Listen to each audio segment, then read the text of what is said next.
Assalamualaikum warahmatullahi wabarakatuh. Bismillahirrahmanirrahim. Alhamdulillahi rabbil alamin. Allahumma salli ala Muhammad. Amma ba'.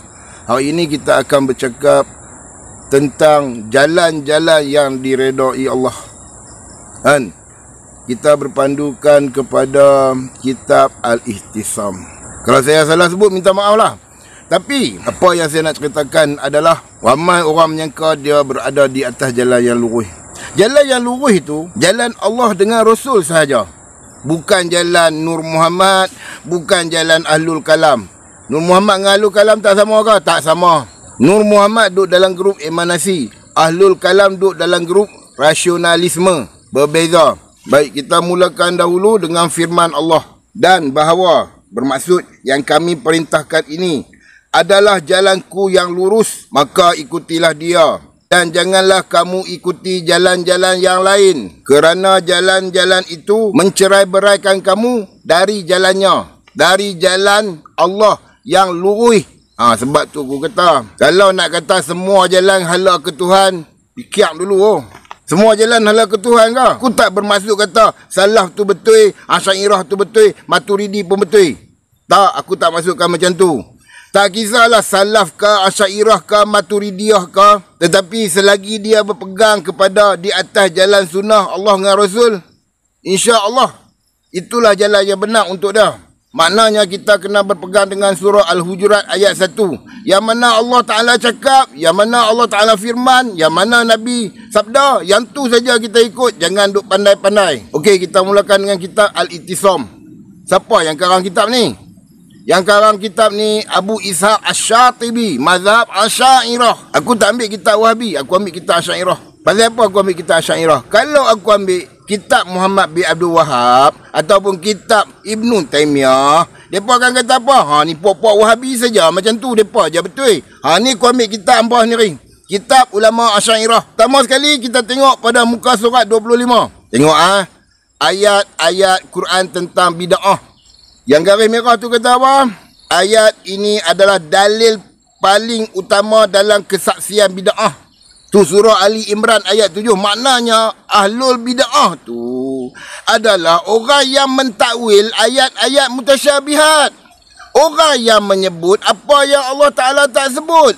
Orang yang menyebut apa yang Nabi tak sebut. Kita tengok pada muka surat 29. Golongan yang membuat bid'ah tu, mereka boleh dikategorikan dengan golongan apa? Kita tengok sama-sama. Tu muka surat 29. Tak apa, saya perbesar sikit bagi clear. Menurut para ulama, Al-Khawarij adalah ahli bid'ah. Baik dengan bid'ahnya mereka keluar dari kelompok Islam maupun tetap dalam kelompok Islam. Ini bukan aku cakap. Ini ulama Asy'ariyah yang cakap. Lagi kalau aku kata Muhammad bin Abdul Wahab cakap, hampa kata Wahabi saja, sesat, kapiak, mujassimah, musyabiah. Aku buat keluar kitab daripada Abu Ishaq Asy-Syatibi. Dia kata apa? Khawarij padam ke hampa. Berbalik kepada ayat yang saya sebutkan tadi, kita tengok apa Imam Abu Ishaq Asy-Syatibi sebut di dalam kitab dia. Kita tengok sama-sama. Kita tengok pada muka surat 31. Ini sabda Nabi ya, bukan perkataan Muhammad bin Abdul Wahab ataupun Ibnu Taimiyah. Tengok betul-betul Nabi kata apa? Suatu hari Rasulullah sallallahu alaihi wasallam membuat garis panjang bagi kami. Sulaiman juga membuat garis yang panjang bagi kami, serta membuat garis pada sisi kanan dan kiri. Buat satu garis panjang, buat satu garis kiri, buat satu garis kanan. Beliau kemudian berkata, yakni Rasulullah lah bersabda, ini adalah jalan Allah tu, jalan hak tengah-tengah tu jalan Allah.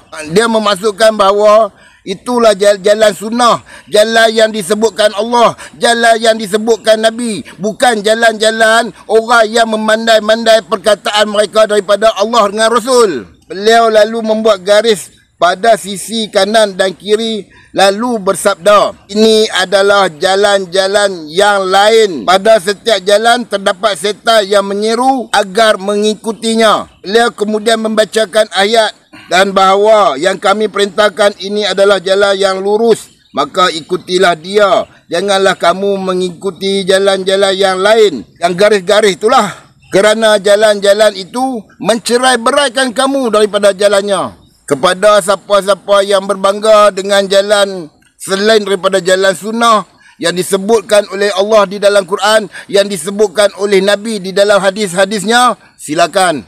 Nak berbangga-bangga dengan jalan kalam, silakan. Nak berbangga-bangga dengan jalan Nur Muhammad, silakan.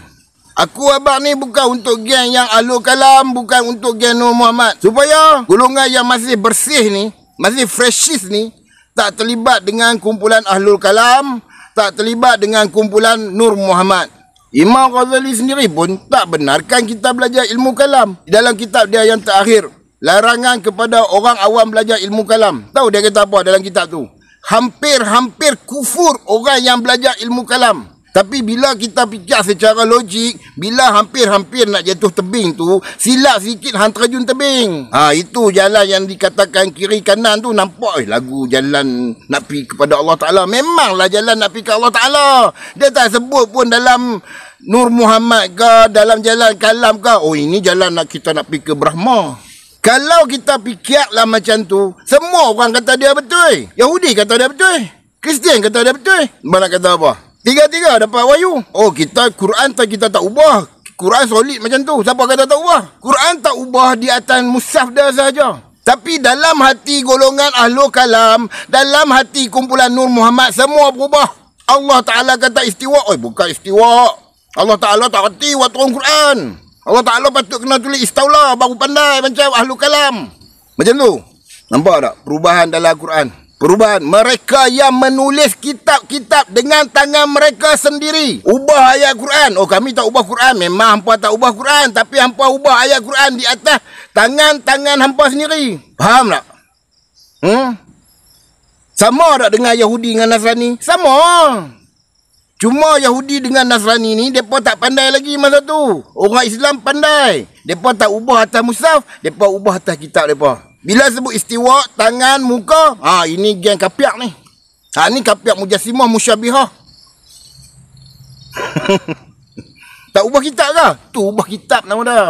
Pandai lagi pada Tuhan. Sebab tu Allah Ta'ala kata, jangan kamu memandai-mandai daripada Allah dan Rasul dalam surah Al-Hujurat ayat 1. Pandai lagi. Kalau Allah Ta'ala tak tahu kata orang macam ni wujud atas muka bumi, Allah Ta'ala takkan buat turun lah ayat tu. Allah Ta'ala buat turun ayat tu pasal Allah Ta'ala tahu akan ada manusia-manusia yang pandai daripada Allah, pandai daripada Nabi. Lagi satu jalan Nur Muhammad, ubah Quran juga. Oh, tafsir ni tak ubah betul. Ini tafsir orang awam je, orang macam kita tak baca tafsir-tafsir macam ni.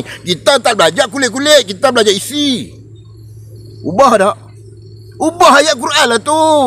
Bila ubah, dia jadi versi macam kitab-kitab Bible tu.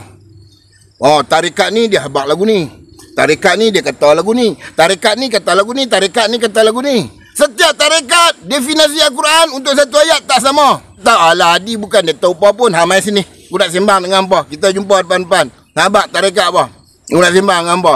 Hambak Nur Muhammad apa yang nak bawa? Nur Muhammad dalam hadis Hakim ke? Nur Muhammad yang dikatakan dalam Musannaf Abdul Razak ke? Ataupun Nur Muhammad yang burung merak? Abang mai, kita nak sembang. Nur Muhammad pun macam-macam versi. Nur Muhammad pun 5-6 versi untuk Nur Muhammad saja. Itu belum cerita lagi hak kitab mereka. Sebab tu aku kata geng Nur Muhammad ni, satu ayat Quran dah jadi macam Bible dah. Tafsir ikut kepala otak grup masing-masing. Kami tak ubah Quran. Memang hampa tak ubah Quran atas mushaf, tapi hampa ubah Al-Quran di dalam pemahaman hampa. Macam aku sebut tadi lah. Orang awam dia baca tafsir mufassirin dulu-dulu lah. Dia kan tahu apa. Kita tak ambil hak kulit, kita ambil isi. Pandai lagi pada Tuhan, pandai lagi pada Nabi. Allah Ta'ala tak pernah sebut ilmu dia tu ada kulit, ada isi. Tak pernah. Nabi pun tak pernah sebut, ini yang aku habaq ni hak kulit, hak isi tak habaq lagi. Nabi tak pernah sebut lah macam tu. Allah Ta'ala pun tak pernah firman lah macam tu. Kulit kah, isi kah, itu ilmu Allah. Lain kali, kalau nak rasa jalan hampa paling betul, bawa Quran, bawa hadis. Jangan bawa hadis yang aku tengok, alamak, macam ni hampa punya pemahaman memang low grade. Bukan aku nak sembang lah. Hang cari kat Google kah aku tanya? Cari kat Google.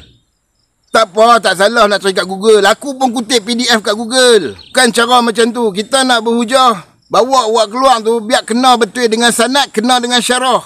Baru betul. Sekian. Assalamualaikum.